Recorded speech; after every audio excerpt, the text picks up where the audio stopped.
হরে কৃষ্ণ। কৃষ্ণনগর ঘূর্ণি গাঙ্গুলিপাড়ায় অবস্থিত শ্রীগোপাল মন্দিরে আজ আমরা শ্রীমদ্ ভাগবত গীতা গ্রন্থ আস্বাদন করছি।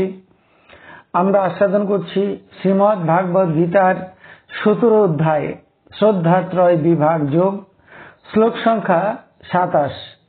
শ্রী গুরুদেবকে নমস্কার, ভগবান শ্রীকৃষ্ণকে নমস্কার, ভগবান শ্রী নারায়ণকে নমস্কার, ভগবতী দুর্গা দেবীকে নমস্কার। মূকং করতি বাচালং পঙ্গুং লঙ্ঘয়তে গিরিম যৎকৃপাতমহং বন্দে পরমানন্দ মাধবম।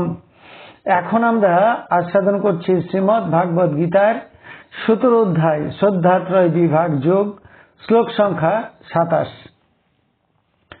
যজ্ঞে তপস্বী দানি চ স্থিতি সৎ ইতি চ উচ্যতে কর্মে চ এব তদর্থিয়ম সৎ ইতি এব অভিধীয়তে। এখন আমরা এই শ্লোকটির অন্তর্গত শব্দগুলির অর্থ জেনে নেব।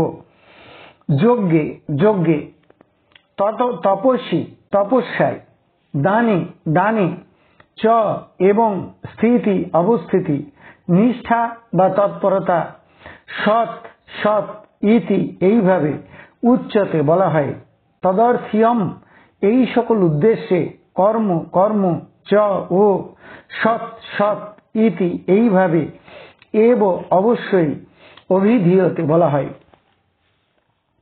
তাহলে এই শ্লোকটির বঙ্গানুবাদ কি দাঁড়ালো?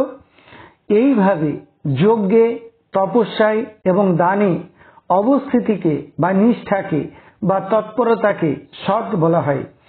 এইভাবে ভগবানের প্রীতির উদ্দেশ্যে সকল কর্মকেও অবশ্যই সৎ বলা হয়। এখন আমরা এই শ্লোকটির অন্তর্নিহিত ভাব আস্বাদন করছি। ভগবান শ্রীকৃষ্ণ ঠিক পূর্বের শ্লোকে অর্থাৎ 26 সংখ্যক শ্লোকে বলেছেন যে সৎ ভাব এবং সাধু ভাব বোঝাতে সৎ শব্দটি প্রয়োগ করা হয়। আবার যাবতীয় শুভ কর্মেও সৎ শব্দ প্রয়োগ করা হয়। এই 27 সংখ্যক শ্লোকে ভগবান বললেন যে ঠিক সেইভাবেই যজ্ঞ তপস্যা এবং দানে অবস্থিতি বা নিষ্ঠাকেও সৎ বলা হয়। যজ্ঞ দান এবং তপস্যা সর্বাপেক্ষা শ্রেষ্ঠ কর্ম বা সর্বাপেক্ষা শুভ কর্ম।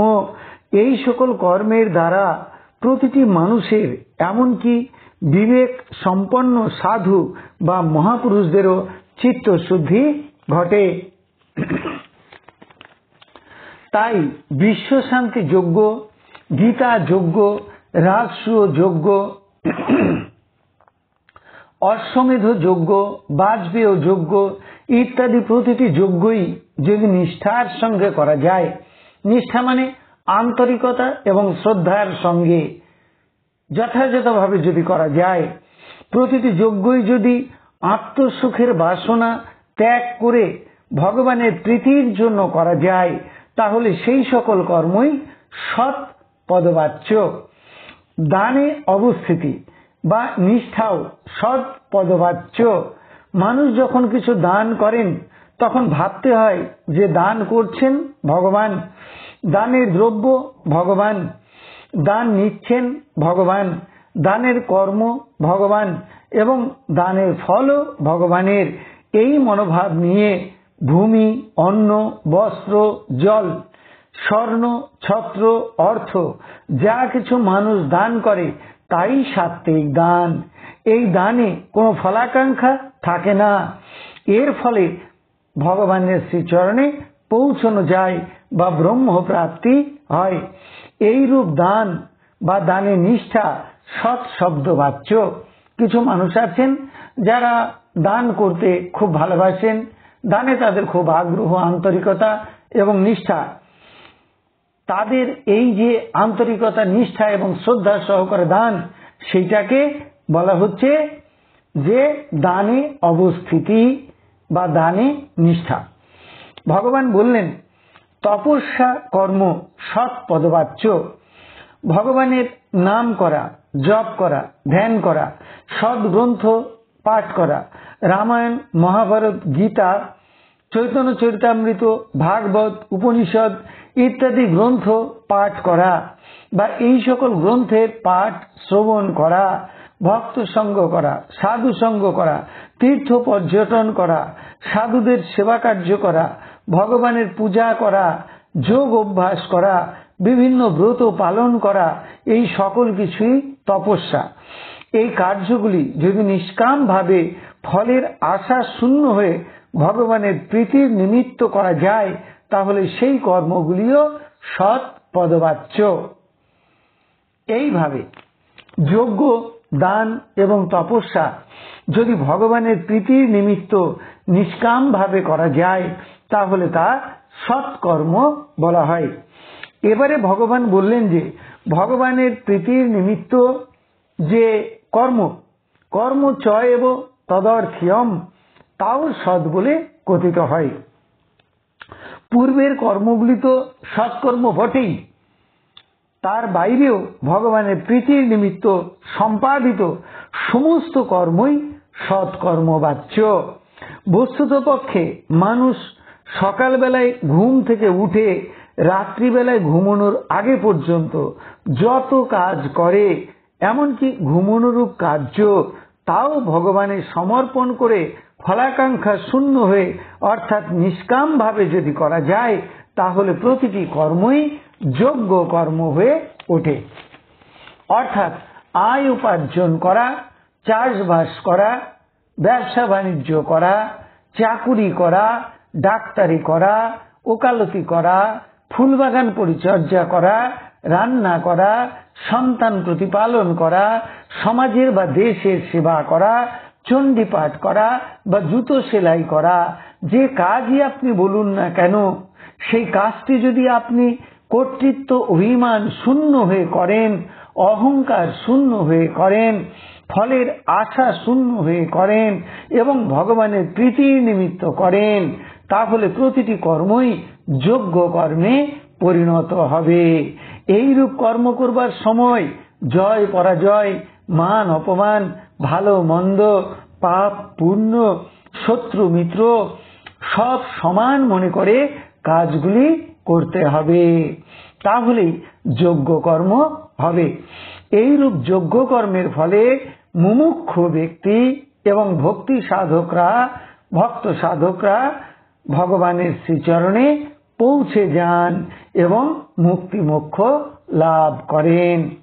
তাই ভগবান এই শ্লোকে বললেন যে যজ্ঞ, দান এবং তপস্যায় অবস্থিতি বা নিষ্ঠা এবং ভগবান বা পরমাত্মার প্রীতির নিমিত্ত অনুষ্ঠিত প্রতিটি কর্মই সৎ পদবাচ্য। এইভাবে কর্ম করবার পরিণাম ভগবান প্রাপ্তি বা মোক্ষ মুক্তি লাভ।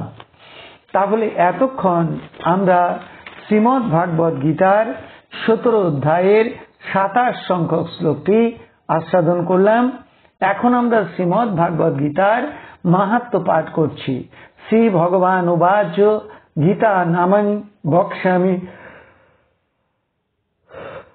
গুহ্যানি শ্রেণু পাণ্ডব কীর্তনাৎ সর্ব পাপানি বিলয়ং জানতে তৎক্ষণাৎ গঙ্গা গীতা চ সাবিত্রী সীতা সত্তা পতিব্রতা ব্রহ্মাবলী ব্রহ্মবিদ্যা ত্রিসন্ধ্যা মুক্তিগেহিনী অর্ধমাত্রা চিদানন্দা ভবগ্নি ভ্রান্তি নাশিনী বেদত্রয়ী পরানন্দা তত্তার্থ জ্ঞান মঞ্জুরি এতে তানি জপ নিত্যং নর নিশ্চল মানস জ্ঞান সিদ্ধি লভে নিত্যং তথান্তে পরমম পদম। হরি ওম তৎসৎ। এখন আমরা ভগবান শ্রীকৃষ্ণের চরণে প্রার্থনা নিবেদন করছি। হে কৃষ্ণ কৃপা সিন্ধু, এই নাও তুমি আমার দেহ, এই নাও তুমি আমার মন, এই নাও তুমি আমার প্রাণ, এই নাও তুমি আমার আত্মা, এই নাও তুমি আমার জীবন যৌবন যথা সর্বস্ব। হে কৃষ্ণ কৃপা সিন্ধু, এই দেহ মন প্রাণ আত্মার দ্বারা অনুষ্ঠিত সমস্ত কর্ম তোমার কর্ম, এই সমস্ত কর্মের ফল তোমার। এই দেহ মন প্রাণ আত্মার মধ্য দিয়ে তোমার ইচ্ছাই তুমি পূর্ণ করো।